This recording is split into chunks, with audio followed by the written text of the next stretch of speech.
All right. Well, hi, everyone, and welcome to today's webinar. This is Inside Nonprofit Technology Transitions. My name is Watt Hamlet, and I'm so pleased to be joined today by Palmer Shepard, who's the Vice President of Operations and Governance at Global Fund for Children. Palmer, welcome. Thanks for having me. I'm looking forward to it. Me too. So today's webinar is just a conversation. We're not going to be sharing any slides. This is really just a chance to have this one-on-one chat with Palmer about the process that he helped lead GFC through to go from existing systems for fundraising, grant making, and email marketing to a consolidated solution using Salesforce Nonprofit Cloud. So we'll talk about GFC's journey to that new solution, and now that they're over a year past go live, what's working well, where are the challenges, and to understand from Palmer any advice that he might have for others looking to make a similar transition. We'll also have time for Q&A at the end, but if you have any questions either now or as we go along, please feel free to drop them in the Q&A panel. All right, so let's start with some introductions. So I'm Watt. I'm the founder of Watt Hamlet Consulting, where it's my mission to help nonprofits navigate and succeed in the Salesforce ecosystem. I do that through three primary services. The first is needs assessment, the second is partner selection, and the third is implementation oversight.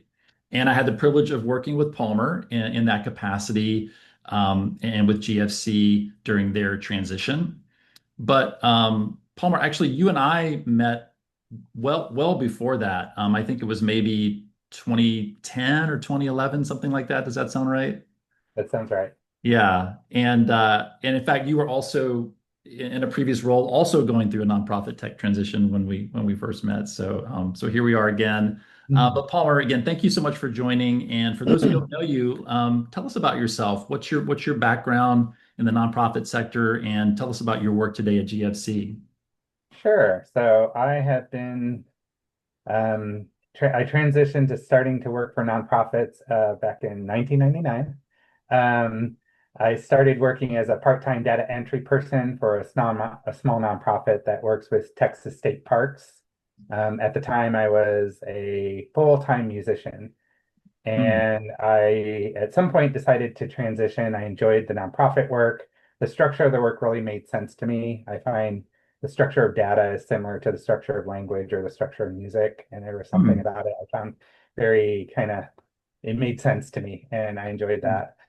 Um, so I had just, while I was there, just a couple years after I started doing that part-time work, we transitioned from Razor's Edge 5 to 6, which was not an upgrade. It was a transition because a lot of things changed drastically back in the day.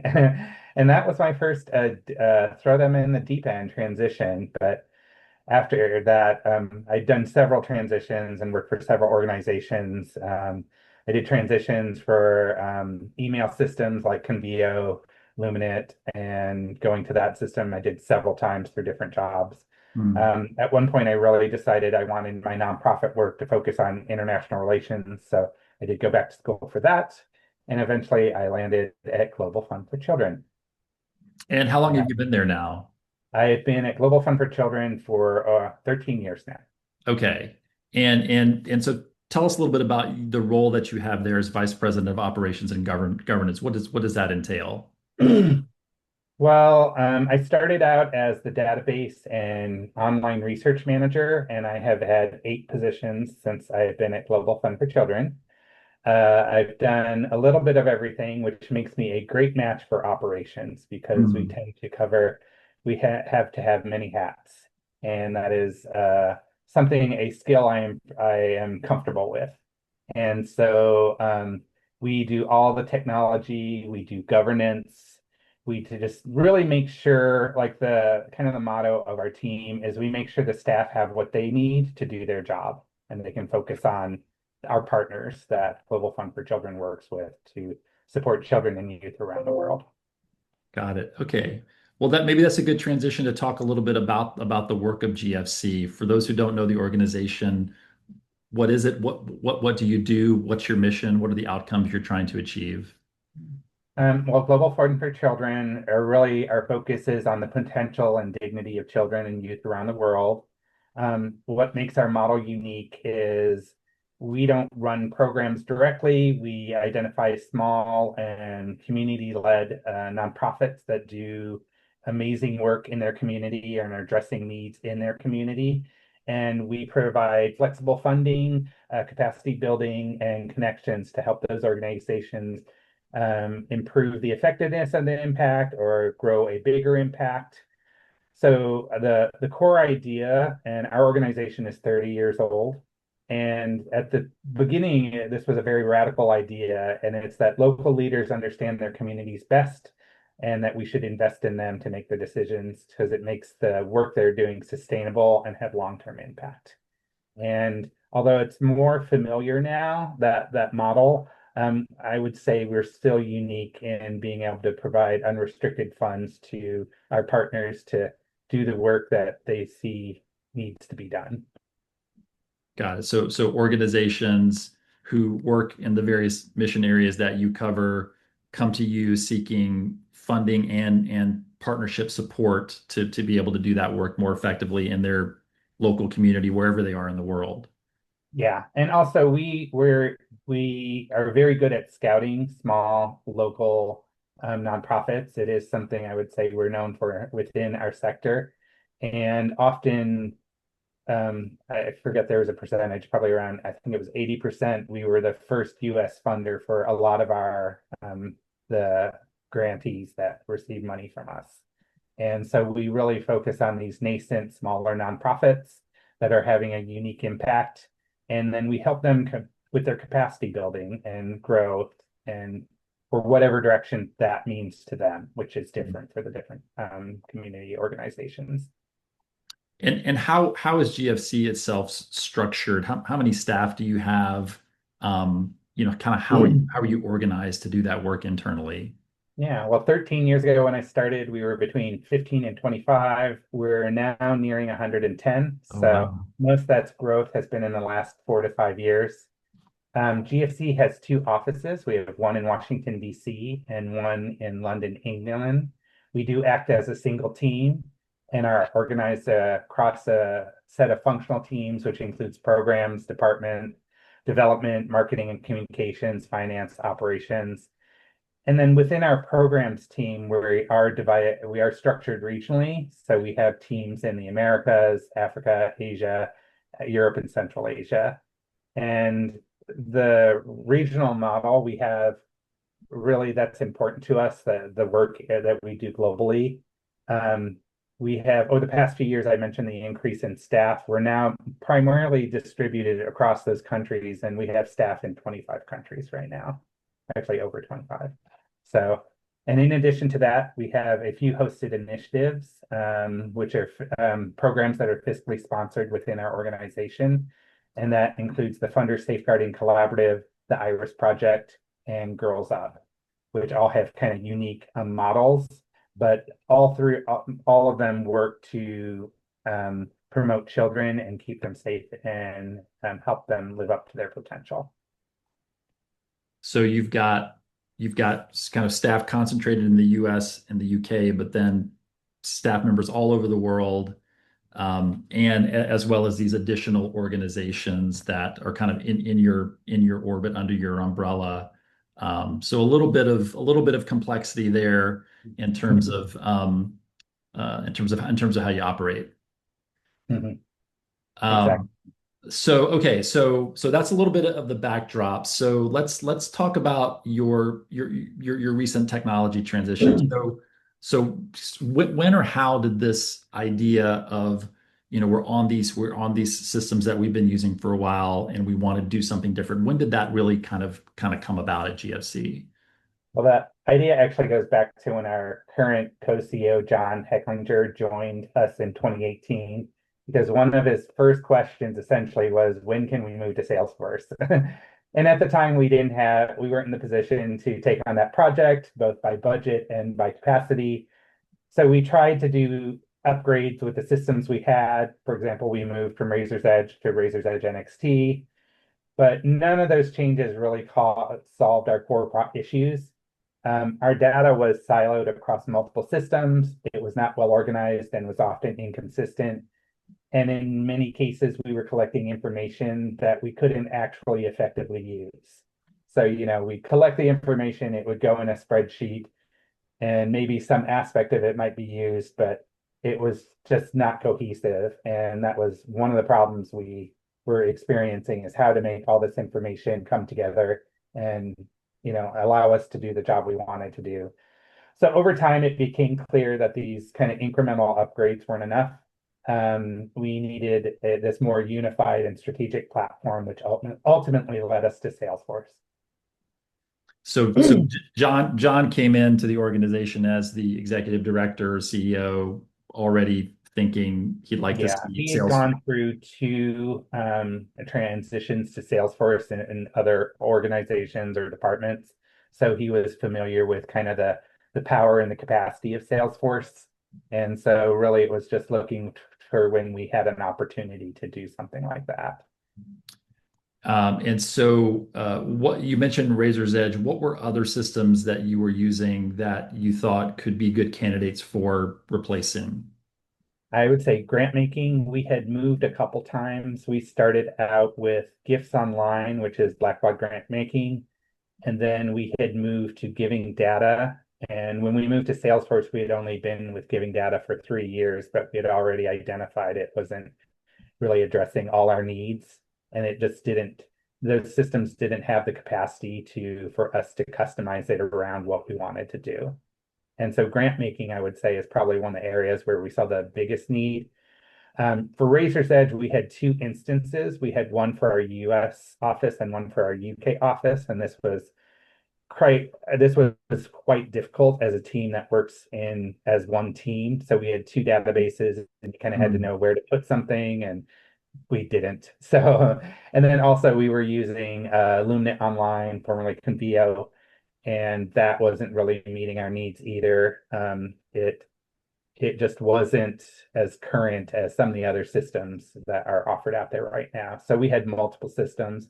And then I can't even mention how many spreadsheets there were that were doing different tasks, or, where we had used spreadsheets to sometimes fill critical gaps between the systems. Hmm. Because none of the systems talk to each, well, no, LoomNet Online and one of the Razor's Edges were integrated and talked to each other, but none of the others did. What about on the finance side? Finance side, they use Intact, and they recently switched to Bill.com. We have a very light integration with Salesforce in that. I think in finance, we've primarily kept that separate. And that's by design. We want kind of two systems that are checking on each other and are kind of held accountable as proof toward each other's actions. So we have intentionally limited the integration of finance features, but Okay. they have upgraded their systems separately. So. Um, so so so you get tapped in your role to be the one who is going to lead the charge for a technology transition. How did you go about that? How did you kind of help the organization kind of make that decision and chart its course? Yeah, so I think one of the first things we understood is that within our organization, we had a limited experience with Salesforce. So we recognized that while we had systems transitions experience, we didn't have the Salesforce one specifically. And so we brought in you as a partner to really help us focus on setting realistic expectations, both about what the system could do and what our internal capacity to actually be able to use it and sustain it was. And for me, this was something that I stressed with John that I thought we needed as a step in this process. He was eager to go to Salesforce, and I was too. But I think that doing this kind of wider process where we focused on setting our expectations, and also I thought it involved all the staff going through this process. So it kind of got them engaged and on board before we even started the process of moving it over. And I also thought that was a huge benefit to moving forward in that way. Because we had to understand that the new system wouldn't automatically fix everything. It's a tool and it requires a clear processing and ongoing ownership. And, by going through that process together, we were able to kind of build alignment, which I think Mm. helped us in once we got to the actual implementation process. Yeah. And what was the timing of when you kind of started in earnest down the path towards a transition? So I think we signed the contract in October 2023, and implementation was completed by December 2024. Okay. So about 15 months or so for the Yeah. implementation. And then how much time did you spend ahead of that in kind of this Out of planning that, it was preparation? about 9 months. It was going to be a shorter time, but um, we're because we had decided to go with NPC, we kind of we delayed it a little bit so that it would the things that we wanted and our phases would work well with the rollout of NPC. So Yeah. I think we had about 9 months. Originally, we could have done that work in 6 or 7, but we had a little flexibility in that because we knew certain rollouts of NPC and where that was going to fall in our implementation plan. Yeah. And to me, working with you in the process, that was one of the biggest curveballs that came along was the fact that, you started assuming you were going to be moving to Salesforce in PSP and the established solutions that were part of that. And then in the middle of kind of your planning process, Salesforce announces, hey, we're moving to this new thing called Nonprofit Cloud. What do you remember about that, and what was that decision like, in terms of choosing between do we go with the things that are already available and tried and true, or do we start out on the newer solution, but one that no one else had really had a chance to adopt yet? It's definitely something we discussed at length internally and debated how to approach this. I think what ended up being our biggest concern is that we would transition to one system and then very shortly again have to transition again. And that just seemed like a cost that was too high for us as an organization. We needed to kind of do this all in one process, although it's always an ongoing process, but that's kind of what was leading us. And I do believe that's kind of it. The decision we made was what was best for us. And definitely, looking at kind of things that have changed now and some of the information I was getting during the time of this Mm. transition that like I remember going to my first Dreamforce, and I went to a session on this, and they were kind of announcing about, where expansion and thing was going to be primarily focused on NPC and not and NPSP. And that was also like, okay, well, I think we have confidence in other products they've rolled out in the past. We know who Salesforce has as an organization and their roadmap matches our needs because the way they were rolling out grant making and then fundraising, it's like, okay, this will work for us. Mhm. Yeah. And then to talk about the process for picking your implementation partner. Did you already have a company in mind that you were going to work with, or kind of how did you go about that process? Yeah, well, we had a small kind of core group at Global Fund for Children who helped kind of walk through this process. I had a co-lead, Joe Bednarik, who is our director of global say grant making, and him and a small team kind of, walked through the process. And with you, I think we had a list of 18 or something vendors to consider. We narrowed it down to 8 that we offered to submit an RFP. I think all submitted except for one. And then we narrowed it down to 3 finalists and ended up choosing Idealist for a couple reasons. One of the key reasons was kind of how they spoke to us about the project because none of us, except for our CEO, had strong experience with Salesforce or Mhm. the administrative side of Salesforce. And we felt like Idealist was really good at talking in English about what we were trying to do and not in Salesforce Tech Talk. And we Mhm. even told one of the other vendors, hey, you're doing that too much. And I'm pretty comfortable in tech conversations to say, I don't know what you're talking about, tell me. But that was really resonated with us. It meant the conversations were easier to have. And in general, idealists, they have a really their model and their values really aligned with us. They have a lot of nonprofit folks that, have worked in similar positions as our team and then have worked on Salesforce. And so that was also a big draw for us for who we eventually decided to go with.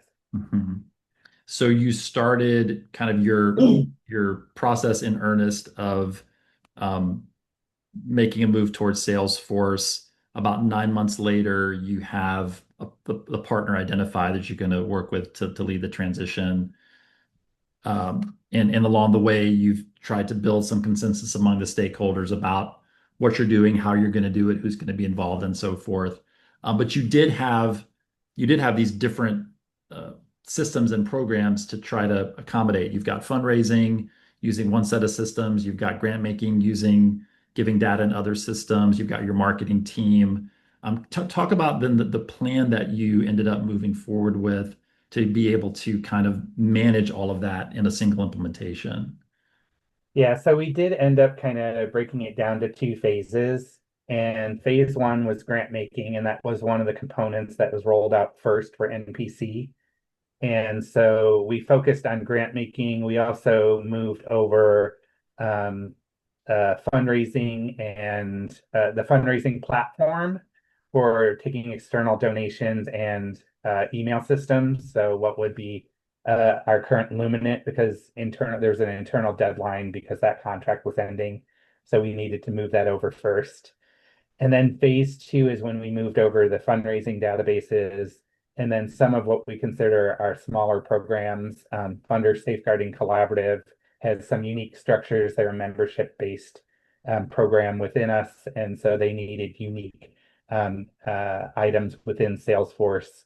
We also had a group called Influencing and also our Learning and Evaluation, which are smaller teams that kind of exist within other teams and but needed special more uniquely defined functions within Salesforce. And a lot of their data and information were on spreadsheets. So they were very spreadsheet based groups. Yeah. Yeah, you had a few constraints you had to navigate. One was the timing of when things would become available in NPC. I think even by the time you chose your partner, I think the fundraising component of It wasn't out yet. it Yeah, wasn't even live. So you're really having to kind of like put a lot of faith in Salesforce and your partner that the product that's coming is one that's going to work for you. But then you've got contract expirations for your fundraising system, for your grant making system, for your email system that you're trying to time things within. yeah, And then you've exactly. got various levels of readiness and eagerness among the people that internally within GFC in terms of who's going to be ready sooner to make the move. So there were I think a lot of factors you had to kind of uh, kind of get lined Yeah, up in order to get that plan together. definitely. Yeah. So then how were you structured internally once the project begins, once the partner starts working with you on discovery? How are you structured internally to manage that project? Well, as I mentioned, we had co-leads. I was kind of the primary lead for the overall project, but grant making by far is our most customized section of Salesforce. And I would say the most complicated function that we have for our organization because of all the back and forth between our grantees and how we want it to work, and our due diligence that's required. The transition to fundraising was a little easier. We were able to take a lot of the out of the box components and that they worked for us, and we didn't need as much customization in that section. And then we had a small group of folks who eventually became admins that kind of supported the work of me and my co-lead. And so we were able to kind of dole out different responsibilities throughout the project. And then we would bring in specialists from each of the departments as we worked in bringing in, grant making or small integrations to finance or, when their departments, it was their time, we would bring in usually a data kind of point person for each of them. And that data point person, all of them became what we now call our data admin governance group. And that group meets regularly to kind of help, um, determine what we need to move forward and to expand and to add functionality to the system. Mhm. And And in addition, I should mention we had a very strong executive sponsor, and that helps, I think, for an organization because I had leadership's full commitment on, yes, we're doing this and we're going to make the most of it. mhm, John had seen both successful and challenging implementation, so he knew not to take it for granted, but also was, willing to share with the staff, okay, I want all hands on deck. This is important. This is really going to benefit us, and we have seen that as a result of this transition. mhm. Yeah, that to me was always one of the strongest things you had going in your favor was that really high level of executive commitment to seeing it through. Um, were there any challenges that you experienced in the course of executing the implementation? Things that ended up being harder than you thought? Yes. And I think all implementations too do, so I would be surprised if there wasn't. Hmm. Um, and so we were expecting them, we just didn't know where the challenges would be. It ended up being primarily with the launch of grant making, and we had built in from the day of launch to when we wanted to be able to actually be sending grants out through the system, we had a multi-week buffer, and we ended up going beyond that by almost a month. And in retrospect, the way I would identify it is I think we had not clearly identified everything that absolutely had to be done for us to get grants out the door. And there was one or two things where we just hadn't completed it, but then there was other things. It's like, oh, this isn't working the way we need, or no, this is actually a required function. Otherwise, we can't get what we consider grants out completely and successfully. So that was probably the hardest one, but we worked with Idealists through after the go live of that phase, and we're able to kind of get that resolved. I think it ended up taking about 2 months, but we had a way to give out grants in the meantime because that's our business and that can't stop. Hmm. But I do feel like what we learned from that is we know our systems and all our functions so much better now, and just our knowledge about the way our systems work is very, I would say, much more nuanced now. So Mm-hmm. Yeah, I would say another thing that I feel like was on your side through this project is you're kind of leading things on the fundraising front, and you had very deep understanding of how your current systems and processes worked. And then Joe was your counterpart on the grant making side, and likewise he not only kind of knew all of the details and nuances, but he had actually been part of a previous system transition for grant making at GFC. So I just feel like you were both kind of ahead of the curve in your ability to work in those ways. But yeah, as you point out, like even so, there are things that you can kind of miss in the discovery process or in the build process that even planning for buffers sometimes isn't enough for what it's actually going to take to get it done. another benefit I had was because I've had so many positions at GFC is I have been attached to different departments in different ways. And I had a very complete information about the way the silos of different departments interact, and to which I found I drew on quite a bit during the process. Like, Hmm. oh, I know we have to interact with this is the way comms and fundraising interacts. This is the way comms and grant making interacts. This is when finance needs to have a say. And so that information that I'd kind of gathered over time here, that institutional knowledge was really beneficial and something I felt like I deployed regularly as, okay, we got to look into this because I know this is a requirement for that team. So Right. Yeah. You were able to help facilitate those internal conversations, internal decision making around how do we want it to work, given all of the factors that are part of a process, but then also able to communicate that effectively to externally to your partner so that they were building what you needed.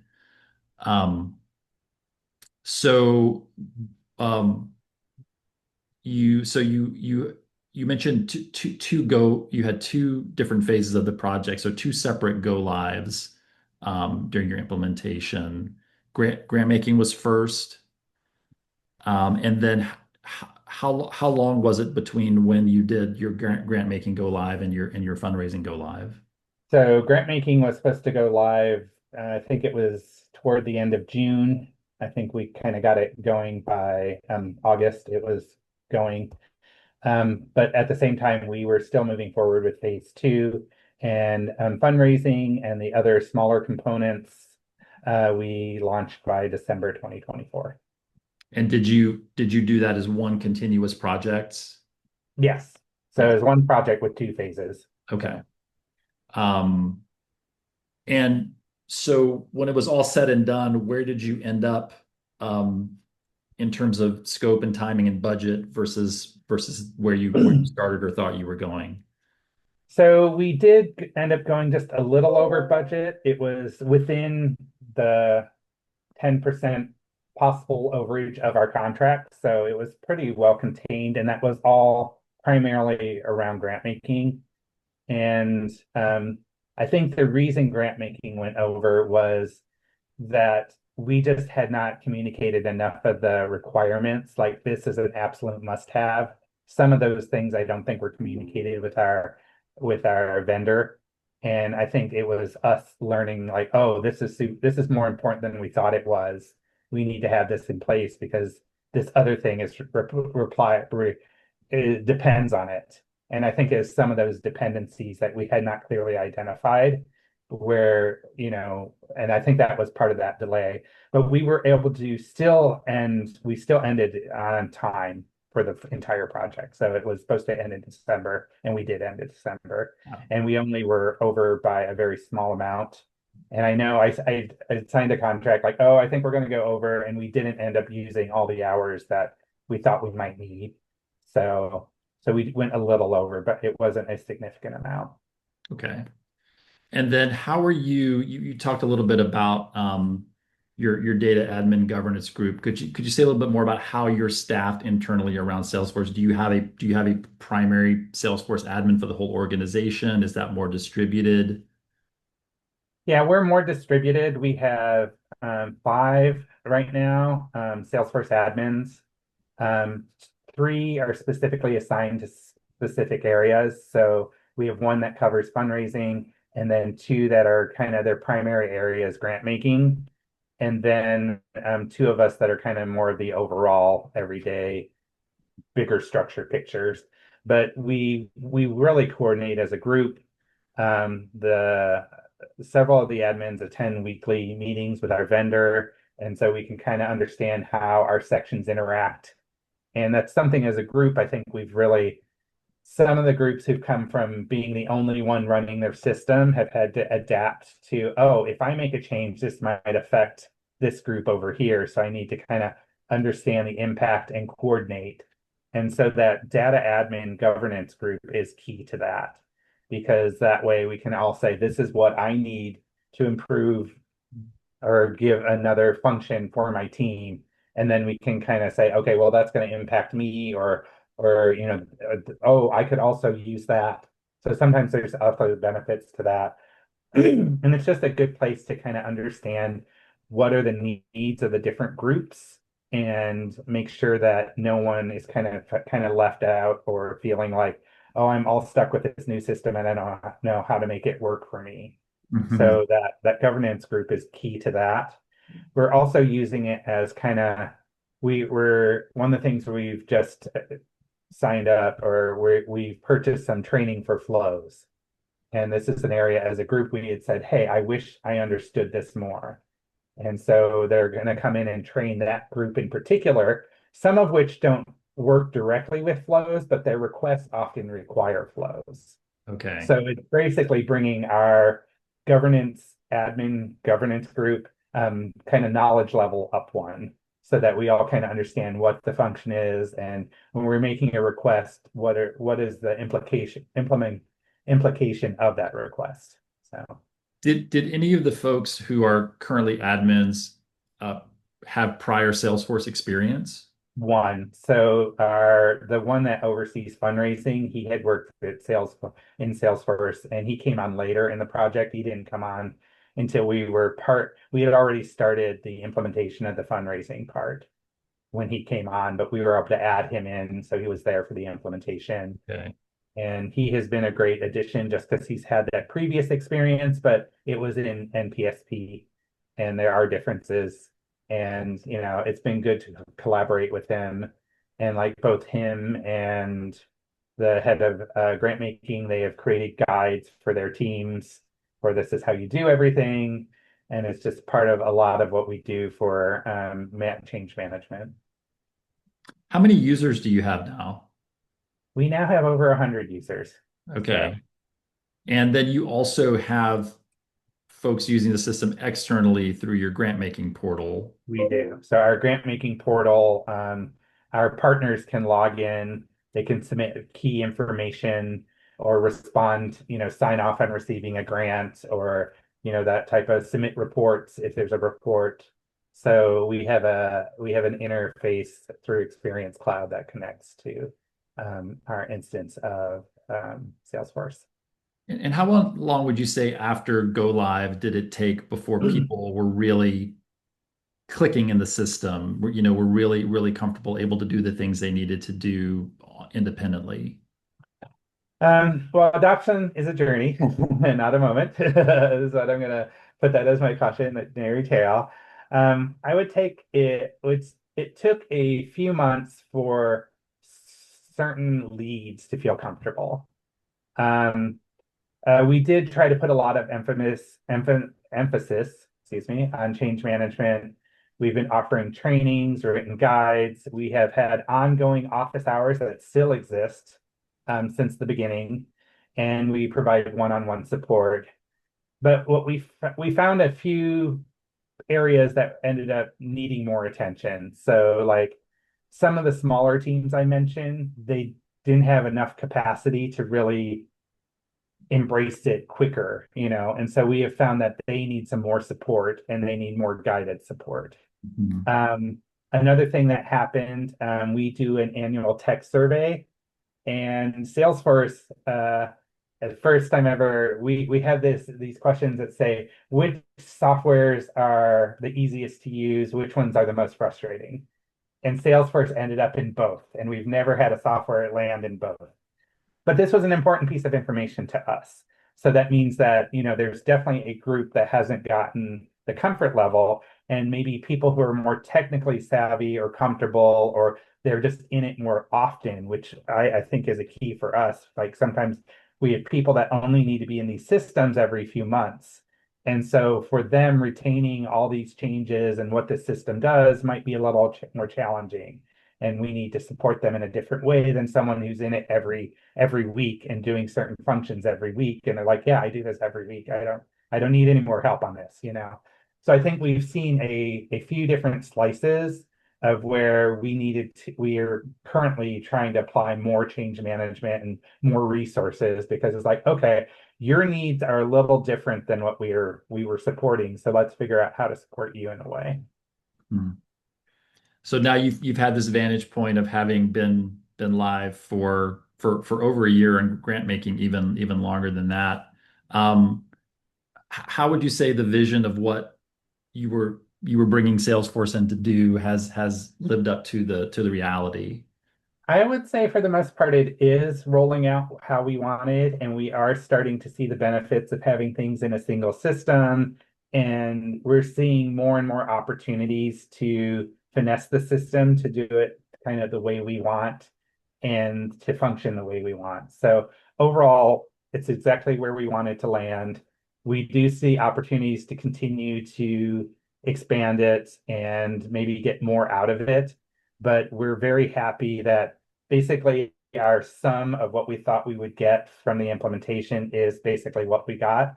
There's a few areas where we want to be able to use it better, and that's both with training and with maybe changes, small changes to that. It's like, okay, like one of the areas we don't have a lot in yet is outputs and for our learning and evaluation team. And that's an area that we want to get more results from. And we know we need to put a little bit more into it to get it to work the way we want it to work.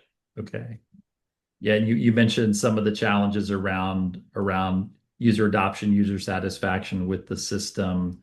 Are you continuing to get any kind of outside help with your use of Salesforce? Yes, so we do. We kept Idealist as our kind of managed services provider, so they still work with us. And then I've mentioned some of our hosted initiatives. So one of our hosted initiatives, when they came in, they had needs for Salesforce that we didn't currently have. So that is another implementation that is currently ongoing. Girl Up has a club model, and they have clubs, I think, in over 150 countries where girls can join and do um, work together in local groups to address needs of their community. And we didn't have anything in Salesforce that's based on that model.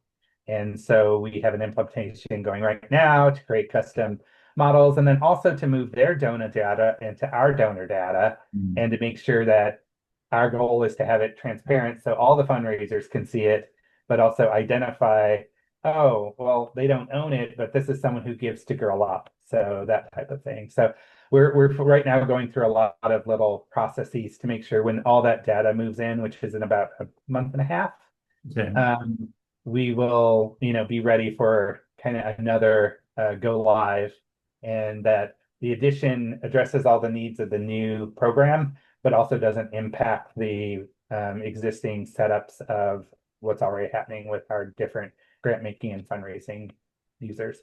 Gotcha. I'm gonna just open the floor up to Q&A here in a minute. So for those of you on the meeting, if you have questions for Palmer, please feel free to drop those in the Q&A. And I've got really just kind of one more question I wanted to ask you myself, Palmer, which is, as you look back, I mean, uh, it was about 2 years, I guess, from when you first started down the path towards Salesforce to when you went live, and now it's been another year and a half or so since then. What are the decisions that you're really glad that you made along the way, and what are some things you might do different if you had the chance to do it again? So I would say looking back, one of the decisions I'm really glad we made was kind of committing to this unified system and investing in it, and then taking that longer review time before we jumped into the implementation. Because there was kind of, we've been waiting so long for a better system, let's do it now. And I really think the reflection period that we had before that just paid off and continues to pay off. Like, oh, we thought about this, we've identified it, we know the what's going to impact it. And it also, I think, just had a key within our organization to setting expectations that a system isn't going to do everything and that our needs change. Our needs are continually evolving. And we've seen that where it's like, oh, we want to start doing this in a slightly different way. Now we got to change the system. And, setting expectations like, okay, well, that's not an overnight request. Mm. So I think it's given us a lot more visibility into our data. It's opened up opportunities to streamline between departments. I think we have such a better sense of what our data has now than we did before when we were spread out in so many different systems and the systems weren't really functioning the way we wanted. Like just from my experience with Razor's Edge, it's just, a lot of times in Razor's Edge, I would have to do things through running reports in a couple systems and then manually combining them. And we don't do stuff like that anymore. And that alone is a huge benefit. So looking back, definitely those were some of the benefits. There's not too many things that I think are big red flags like we should have done differently. I think just being aware, we were aware things are not going to roll out perfectly for any implementation and that you needed some flexibility. And I think having that was key. probably making sure some of our smaller departments had more support up front is something I probably would have focused on more. So that was probably something I probably would have done a little differently because I don't think I realized it's just the bigger teams had more capacity. So Right. it meant they adopted quicker. And in some cases, you know, they had other reasons to urge them to adopt. And the smaller groups is like, well, we've been doing it this way. This isn't still doing what I want. So I'm going to do it the way I know. And I think, I now recognize that they really needed more support. And that's something as an organization we're actively working on to make sure that they get that technical support if it's not something that's naturally within their small group. Yeah. Yeah, that makes sense because as we kind of talked about, you had there's so many facets to the work of GFC and fundraising, grant making. Those are kind of your two most staffed areas of the organization. So it makes sense to put a lot of focus there. But yeah, there were these other initiatives that it sounds like you would have liked to see a little bit more attention given to along the way to make sure they were brought along as well. Yeah. And it's just, we're continuing to build confidence and deepen adoption and kind of get more value out of the platform. Yeah. Great. Well, a couple of questions have come in, and again, folks, feel free to add your questions to the list here. The first question is, in hindsight, what would have helped catch the grant making requirements earlier? So you mentioned that you had a go live identified for the grant making solution, but you ended up going about a month or so past that because the solution wasn't quite what it needed to be. Yeah. Are there things you think would have helped the I team catch think those earlier? yeah, in hindsight, I'd say we needed a higher level of communication between us and our implementation vendor about what was actually required to do a grant. Because there's a few things that they were surprised was a requirement. So I don't think we had articulated that well enough. I also think that internally there's a few dependencies that we hadn't identified, like, oh, we have to have this in place, or otherwise this thing can't happen. And I think a few of those weren't as identified as they are now. So I Mhm. think those were the two kind of mitigating factors to us not being able to roll out as early as we wanted. Do you have a sense that did any of that owed to the fact that nonprofit cog grant making was such a new product? Do you think that factored in? I actually don't think it did. I would say my co-lead would be much better in answering that specific question. But kind of the structural things I think were just not communicated. It wasn't so much, oh, this is something that's missing in grant making. But he probably would he'd have a clearer picture of, oh, this is something grant making didn't have, and it ended up being something we had to still figure out how to solve. And we have had a few things with NPC where we came up with a solution and then a future rollout addressed that problem because it was something that needed to be solved. And that we've seen that both in grant making and in Okay. fundraising. Meaning Salesforce was continuing to add things to the product that Yeah, solved. Okay. yeah. Okay, great. Another question here is any advice on data migration? We did a lot of cleanup, especially I'm most familiar with the fundraising side, but because we had two databases and the databases had overlapping information. So we did a lot of pre-cleaning. But then afterwards, Salesforce doesn't have really a great native deduplication tool. So we did get a system called Plauti, and we use that for deduplication. And we have done actually quite a bit of work also after we launched and went live with cleaning up data as well. So it was on both sides. So we were doing a lot ahead of time. And I had Idealist has a really great grant or data manager who works with importing data into these systems that really had some great processes for going through the data and discussing what goes where and what was essential. We did kind of have to do some data cleaning because some of our databases really had stuff in it from when they launched in 2006 or whenever. And it's like, okay, that's information that's not relevant and will never be relevant. We don't need to keep that data anymore. And I think that is not an instinct for data people to do. But I think it's one that made our database healthier. Did you for the data you didn't bring forward, did you archive it in some fashion such that you would still We have do access have, to? yeah, so we did keep archives of some of the stuff because, Yeah. just, you don't want to completely lose it. But but none of that's ever come up as, the thing is for me, like I knew that there was stuff in Razor's Edge that the current team had not asked for the entire time I'd been there, and most of them didn't even know it was there. And it was inconsistent because it was data that we'd had for a while and we stopped collecting or was no longer relevant to the work we did. Or, there's just a lot of that really, I think cleaning that out was a huge benefit. Yeah. All right. Another question here is you mentioned the reflection stage and pausing despite urgency was helpful in the process. What helped in pushing for a pause despite stakeholders feeling a sense of urgency? I think the way we stressed it is just it would there's two points I used to sell it was it would ensure a better rollout and a better implementation. Also, I used it as kind of a change management point of view, and this was a way to get the entire team involved in the process before we started the process. So they didn't feel like the process was being done to them and that their voices were being heard before we even considered who was the implementation, before we even confirmed, yes, we're going to do Salesforce. So I think having the staff involved at that early point really helped our engagement with the staff.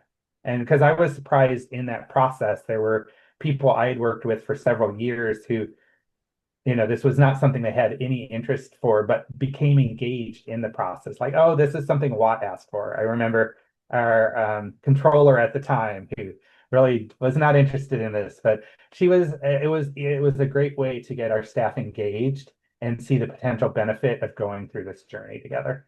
Yeah, because you definitely had some users, as I recall, who were feeling a lot of frustration or a lot of constraint with the current system and really were kind of in a lot of pain and wanted it to be solved quickly.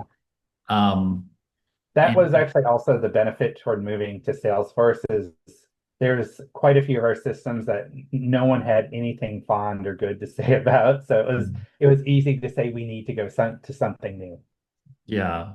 And then again, I think in your case, it was a little unusual that it was, in fact, your CEO who was really pushing to like, hey, let's make a move. And so part of what you had to do was push back on him as well. Yeah. Let's pace this move. Let's do it. Let's do it in the right way. Yeah. And And then I was I mentioned he'd gone through a transition that went really smoothly and one that didn't. And that actually worked really well because he understood where it could get off track and kind of having this pause helped us say, okay, well, this is our way of making sure we're doing everything we can to have a positive implementation. yeah, great. There's another question here about how many users you have and how big is your admin team. I think you answered that one already.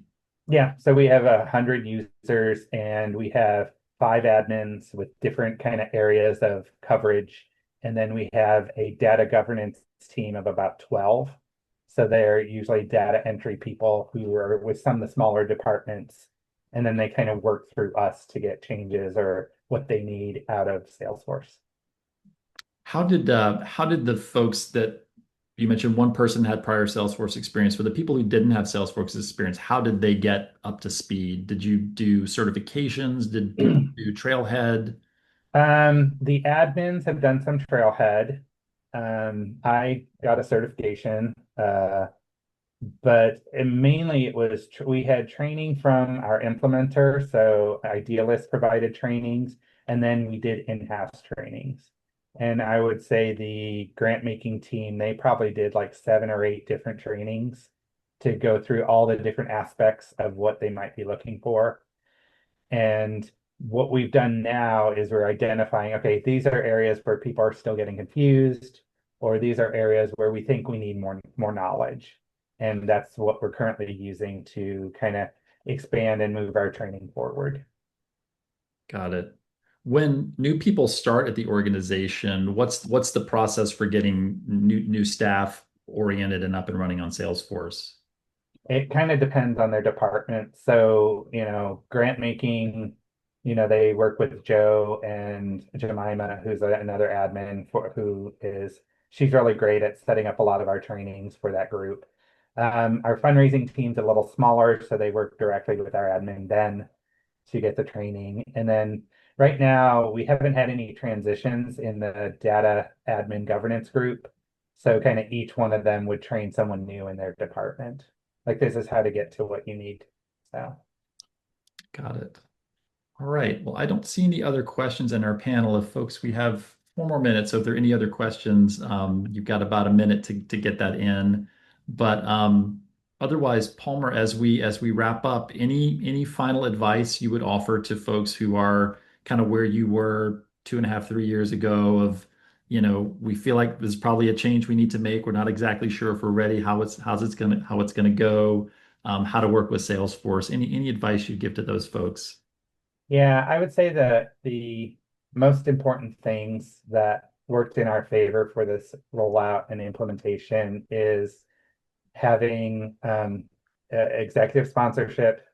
You really have to have champions on the leadership team, and because that trickles down to everyone else. Um, for us, the pre-planning was super important because we use that to get people on board with the process, set realistic expectations about what a system could do and how long this was going to take.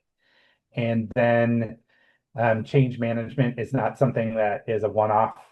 It's something we're still working on. We're still trying to improve how to, give people the training they need, give people the confidence that, yes, you actually do know how to do this, and just making sure that the resources we have address all the different ways that people learn and feel comfortable. And so that's one of the things I've seen. We've kind of expanded how we do the trainings, or, some people want it visual, some people want to walk through it, some people are okay with like a lecture. And, if we can have different versions of all that, it just means more people have the tools they need to get online. So I Yeah. think those are kind of the big things. It's not a cheap investment, but we're very happy we made it, and we're seeing benefits continue as we move forward and bring in other employees and other programs under Global Fund for Children. One last question has come in, which is about NPC. I know this is still a very hot topic in the Salesforce nonprofit ecosystem. As you think about that, making that the choice that you made, you had that fork in the road. You chose NPC. Any gaps that you've seen? Any big issues that you've experienced with that product?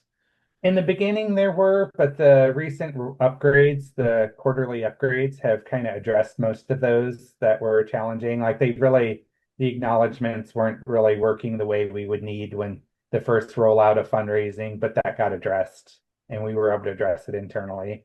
So I'm really happy we went with NPC and I think one of our key decisions is that's where Salesforce said they would be investing in improvements. And so we're kind of like, well, we want to be in the system where the improvements they're investing in improvements.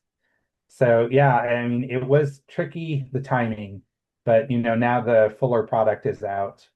And yeah, so I would, I know that it's a different time now than what it was 2 years ago, and the choices have kind of changed, but I'm glad that we started with NPC and we see the benefit of the path we took for that. All right. Well, thank you everybody for joining. Palmer, thank you so much for this conversation. I really appreciate it, and I know it's been a lot to the people who've joined. And everybody, thanks again. Have a good rest of your day. Thanks, everyone. Bye.